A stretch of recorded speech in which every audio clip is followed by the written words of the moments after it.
میرے گھر سے میرا اسکول تقریباً 1.5 کلومیٹر کے فاصلے پر ہے۔ میں یہ فاصلہ روزانہ پیدل طے کرتا ہوں۔ مجھے پیدل چلنے کا شوق نہیں، یہ میری مجبوری ہے۔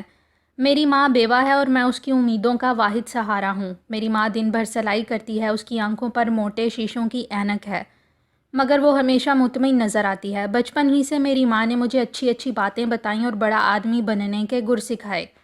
میری ماں کہتی ہے بڑا آدمی وہ نہیں ہوتا جس کے پاس دولت ہو، بلکہ بڑا آدمی وہ ہے جو زندگی میں بڑے بڑے کام کرتا ہے، یعنی انسانیت کی بھلائی کے لیے اچھے کام۔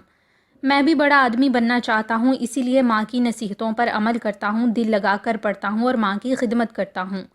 میری ماں نے مجھے ہمیشہ ہر حال میں سچ بولنے کی تلقین کی ہے اور میں نے ہمیشہ اس پر عمل بھی کیا ہے۔ یہی وجہ ہے کہ اسکول میں میرے ساتھی اور استاد مجھے اچھی نظر سے دیکھتے ہیں۔ لیکن آج ایک عجیب واقعہ پیش آیا۔ میری ماں نے مجھ سے کہا، ارشد تم بہت دنوں سے اپنے چچا کے گھر نہیں گئے، خیریت نہیں ملی، آج چلے جاؤ اور چچا چچی اور بہن بھائیوں کی خیریت پوچھاؤ۔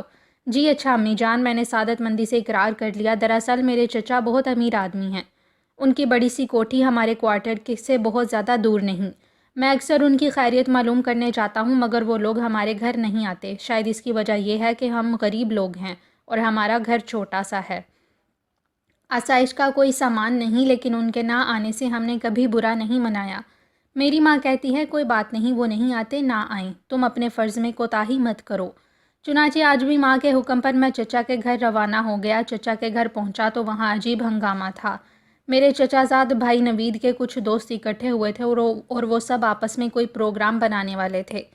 میں پہنچا تو نوید نے مجھ سے کہا، آؤ ارشد، اچھے وقت پر آئے ہو، ہم دوست آج ایک جگہ جمع ہیں اور آج جھوٹ کا مقابلہ ہو رہا ہے، تم بھی اس میں شامل ہو جاؤ۔ اس مقابلہ میں اول آنے والے کو ایک قیمتی انعام دیا جائے۔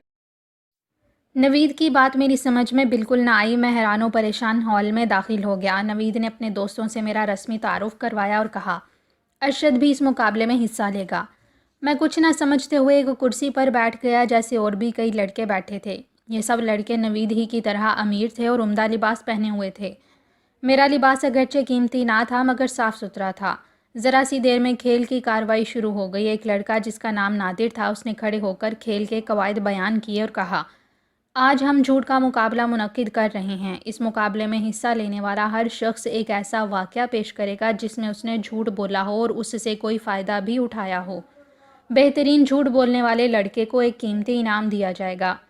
اس کے بعد مقابلہ شروع ہو گیا۔ سب سے پہلے انعام الحق نامی لڑکا کھڑا ہوا اور اس نے کہنا شروع کیا، پچھلے ماہ کی بات ہے، حساب کے استاد نے پوری 4 مشقیں گھر سے کر کے لانے کو دیں۔ دوستو، جیسا کہ آپ کو معلوم ہے، مشقیں کافی بڑی ہوتی ہیں اور ان میں 20 سوال ہوتے ہیں۔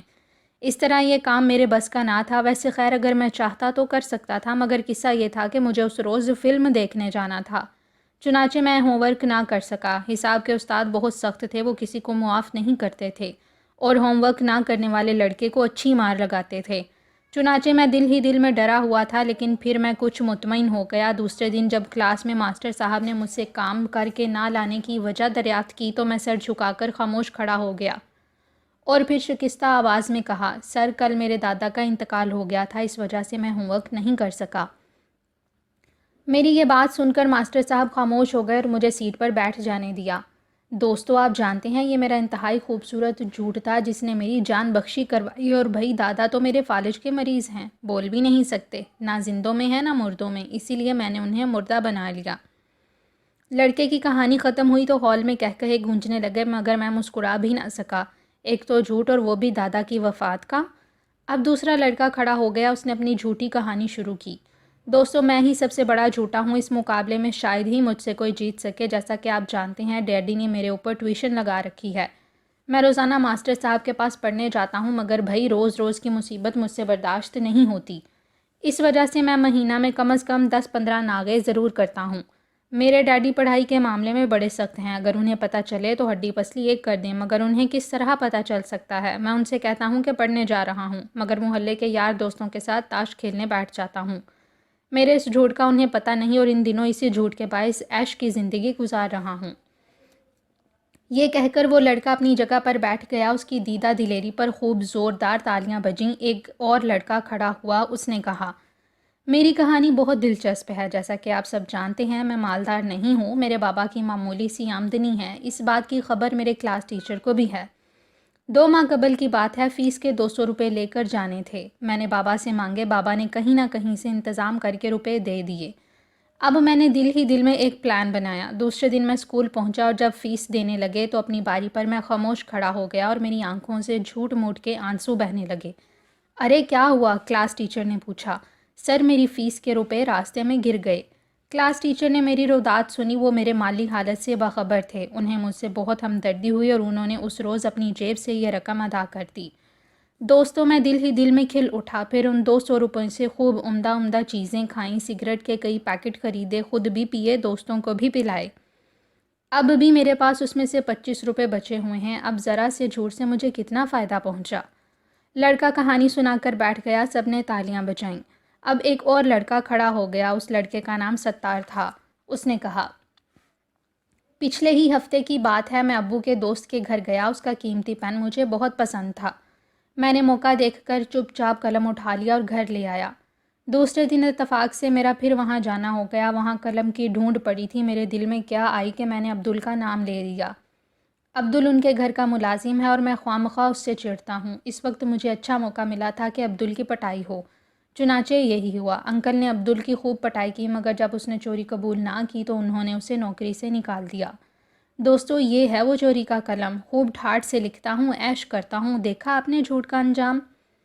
ایک بار پھر پورا حال تو تالیوں سے گونج اٹھا۔ اسی طرح باقی لڑکوں نے بھی اپنے اپنے جھوٹ بیان کیے، اب صرف میں بچا تھا۔ نوید نے مجھ سے سامنے آنے کو کہا۔ میں خود اعتمادی کی چال چلتا ہوا آگے آ گیا اور میں نے کہا، دوستو، آپ کو شاید یہ سن کر حیرت ہوگی کہ میں نے آج تک جھوٹ نہیں بولا۔ جب جھوٹ بولا ہی نہیں تو پھر جھوٹ کے ذریعے حاصل ہونے والے فائدے کا کس طرح تذکرہ کر سکتا ہوں؟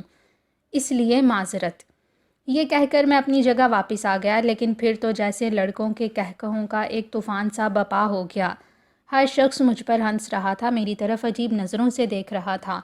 نادر نے سب کو خاموش کرا دیا اور پھر ہنستے ہوئے یوں کہا، اب آپ اس آج کے مقابلے کا نتیجہ سننے کے لیے تیار ہو جائیے۔ آج کے تمام ہی جھوٹ بہت عمدہ تھے، مگر سب سے آخری جھوٹ، یعنی وہ جھوٹ جو ارشد نے بولا، سب سے بڑا جھوٹ تھا۔